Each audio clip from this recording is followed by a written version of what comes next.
Objective type questionsல first 8th one பார்க்குறோம். 8th one என்ன கொடுத்திருக்காங்க?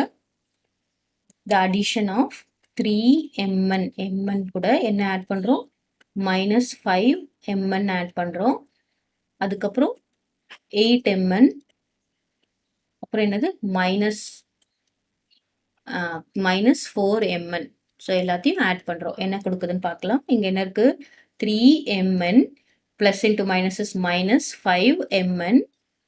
இங்க என்ன இருக்கு? plus 8mn. இங்க -4 plus into minus is -4mn. ஓகேவா? இங்க நான் பாசிட்டிவ்லாம் முதல்ல நான் ஆட் பண்ணிக்கிறேன். இங்க என்ன இருக்கு? +3 + 8 is how much? 11mn. இப்போ -5ம் -4ம் என்ன வரும்? -9mn. கிளியர்? 11mn - 11m என்னது? 2. 2mn is your answer. இங்க இருக்கு 2mn. Right? The answer is third one. Next 9th one போலாம். If we subtract a from -a, அதாவது -aல இருந்து subtracting a வை நம்ம subtract பண்றோம். கிளியரா? இப்போ -a இங்க என்ன ஒரு minus into plus is -a என்ன வரும்? -2a. The answer is third one, -2a.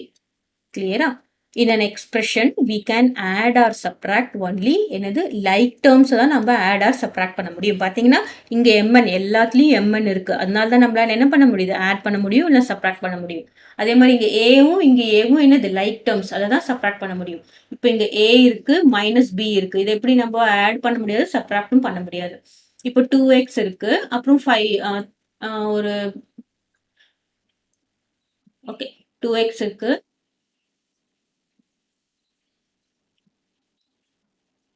5x இருக்கு, அப்புறம் 2y இருக்கு. இந்த மாதிரி நம்ம ஓகே இதை ஆட் பண்ணா என்ன பண்ணலாம்? 5 + 2 7, அப்புறம் x y அப்படி போடக்கூடாது, தப்பு.